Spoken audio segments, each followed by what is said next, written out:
Welcome back, everybody. Today we're doing a deep dive into Rich Dad, Poor Dad by Robert Kiyosaki. Oh, yeah, a classic. Yeah, and I think this book really sparked so much debate about money.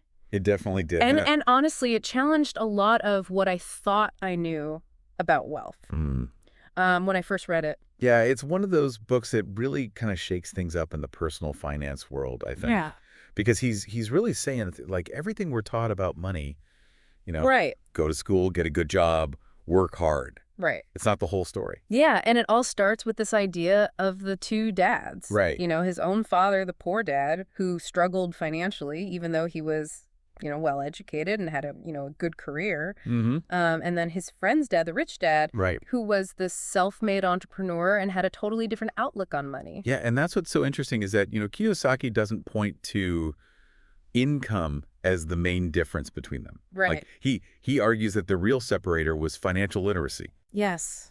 Something that's often missing from traditional education. I know. I remember thinking like, wow, he's right. Yeah. Like we learn algebra, we learn history, Hmm. but how many of us really learned how to manage our money, Right. invest, or even understand taxes? It's Exactly. like there's this whole other curriculum that we're missing. Yeah, and that gap in knowledge Kiyosaki believes is what keeps so many people stuck in the rat race. Right. It's not just about earning a good salary. It's about understanding how to make your money work for you. Right. Yeah, which brings us to one of the book's most talked about concepts, Yeah. assets versus liabilities. Oh, yeah. And it's like he's asking us to look at everything we own in a totally different way. Exactly. It's such a simple but powerful idea. Yes. He defines assets as things that put money in your pocket. Right. Liabilities take money out. Right. So think of a rental property, Yeah. that generates that monthly income that's an asset. Okay. Now think of that brand new car Oh, yeah. that loses value the minute you drive it off the lot. Yeah. Uh-huh. And it comes with those loan payments and all the maintenance costs. Right. That's a liability. Okay. So even a house, Mm-hmm. which, we're so often told is like the biggest asset most people will ever own, Right. could actually be a liability if it's like draining your resources Yeah. with mortgage payments and upkeep and all that. That's the whole point. He wants us to shift our perspective Yeah. and start seeing our possessions, Right. not just as these symbols of success, but Right. in terms of, their impact on our financial health. It's making me rethink a lot of my own spending habits for sure. Yeah. But so, okay, if we're not supposed to be chasing a higher salary, Yeah. then what does Kiyosaki say we should be focusing on? Well, that's where this whole work to learn philosophy comes in. Okay. Kiyosaki believes that instead of, prioritizing a paycheck, Mm. we should focus on acquiring skills and knowledge that can lead to long-term financial independence. So it's almost like an investment in yourself. Like, instead of just working for money, you're learning how to make money work for you. Precisely. He's saying, look beyond the immediate paycheck Right. and consider the long-term value of the skills you're developing. Okay. So, learning to manage investments, understanding real estate, Mm-hmm. or even, mastering a valuable trade. Right. All of these can open up multiple income streams and opportunities that a single job might not. He definitely doesn't seem to be a fan of the traditional 9 to 5.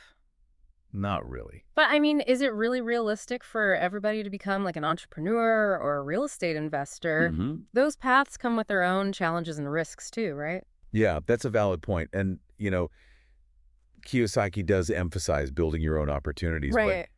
But even if you're working for someone else, his principles can still apply. That the key is to be intentional about the skills you're developing. Right. And how they might translate into, future financial growth. So even within a traditional job, there's room to adopt like a rich dad mindset. Absolutely. It's about being proactive and strategic, Mhm. even if you're not running your own business. Exactly. So it seems like a lot of his philosophy is really about like shifting your perspective, Yeah, not just your actions. right. And you mentioned earlier that he talks a lot about mindset. Mm-hmm. So how does that play into building wealth? That's such a key piece of it. Yeah. He believes that like cultivating a wealthy mindset is just as important Okay. as any financial strategy. Right. It's about thinking long term, Mm-hmm.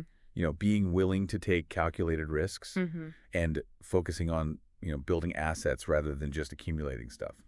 Okay, but is mindset something you're like born with? Yeah. Can you really change the way you think about money Right. if you've always struggled with it? Yeah, Kiyosaki would argue that it's a skill you can develop. Okay.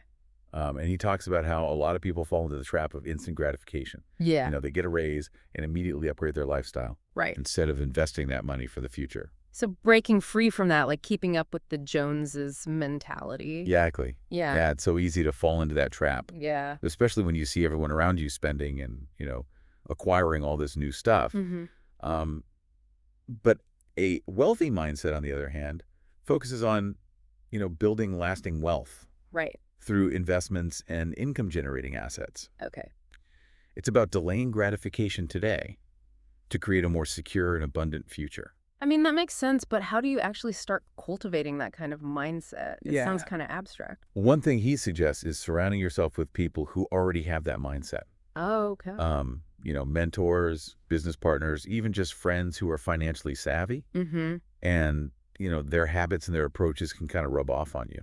It's like that saying, you are the average of the 5 people you spend the most time with. Exactly. Like if everyone around you is constantly in debt and living paycheck to paycheck, it's going to be harder to break out of that cycle yourself. Absolutely. And another important element is education. Okay. The more you learn about personal finance and investing and how money works, Mm-hmm. the more confident you'll become in making decisions that align with your long-term goals. That's where Rich Dad, Poor Dad comes in, right? Yeah. It's like the starting point for building that financial literacy. Yeah, it is.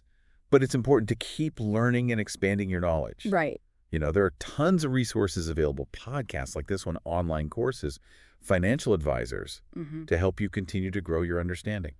Speaking of expanding your knowledge, Kiyosaki also talks a lot about entrepreneurship and investing Right? as paths to financial freedom. Mhm. And I remember he really stressed the importance of creating passive income streams. Yes. He sees traditional employment as kind of a limited path to wealth creation. Okay. He argues that building your own business or investing in assets that generate income without, constant active work, Right. that's crucial for achieving true financial independence. So things like rental properties, dividends from stocks, Exactly. even online businesses that generate income while you sleep. Yeah, it's about diversifying your income sources Right. so you're not reliant on a single paycheck. Now, I know a lot of people might hear this and think, hold on, starting a business is risky. Yeah. And investing can be scary, especially if you don't know what you're doing. Right. So how does Kiyosaki address that fear of risk? He acknowledges that risk is part of the equation, Okay. but he frames it as a necessary component of financial growth.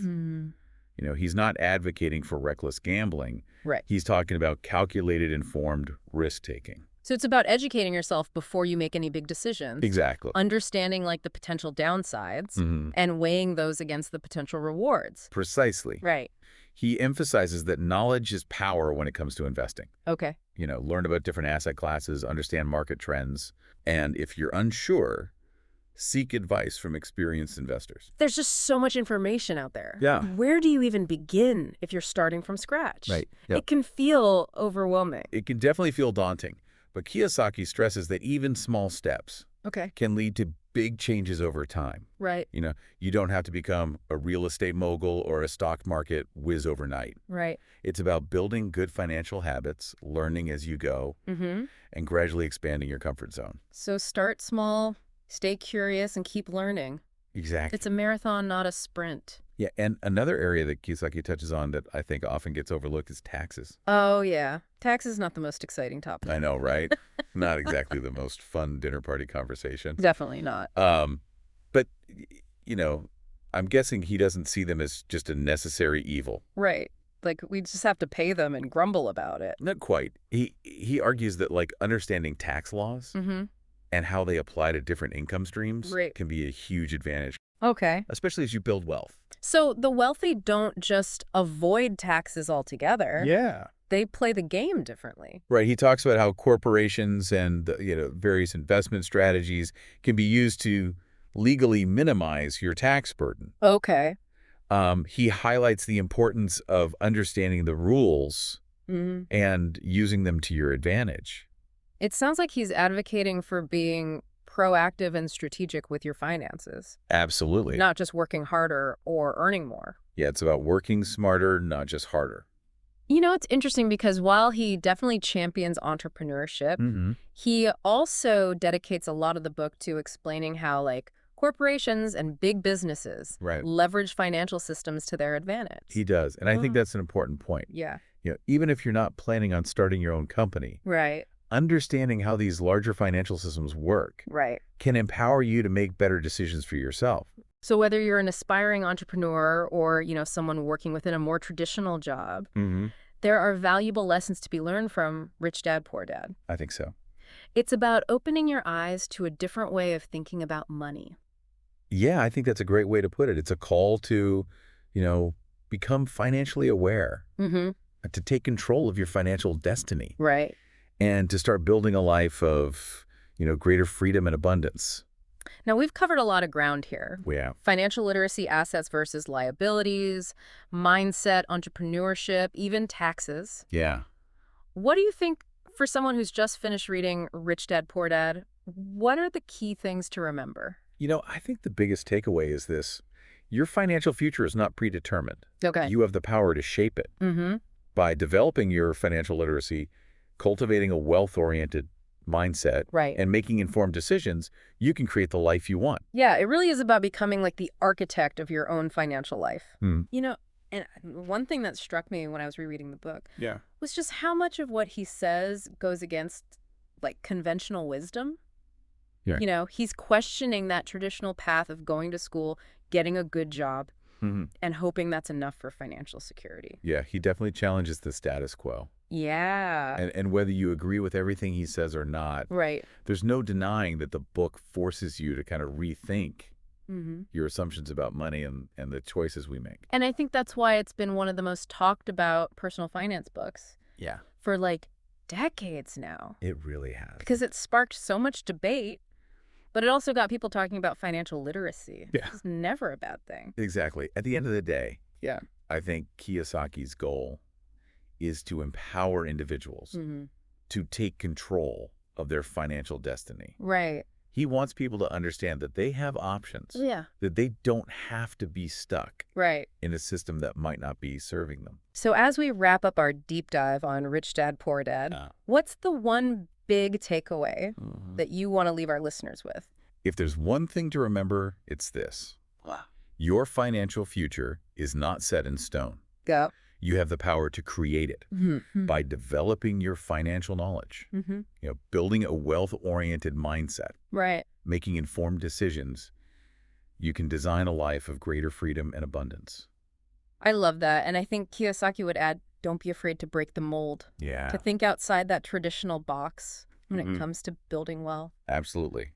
Rich Dad, Poor Dad is a reminder that there's more than one path to financial success. So to our listener, now that you've gotten this glimpse into the Rich Dad philosophy, what's one step you can take today to start shifting your own financial outlook? Yeah, Maybe it's picking up another book on personal finance, right. taking a course, Mhm. or even just having a conversation with someone you admire about their financial habits. The key is to take that first step no matter how small it might seem. Well said. Thanks for joining us on this deep dive. Of course. Until next time, keep learning, keep exploring, and keep aiming for that financial freedom.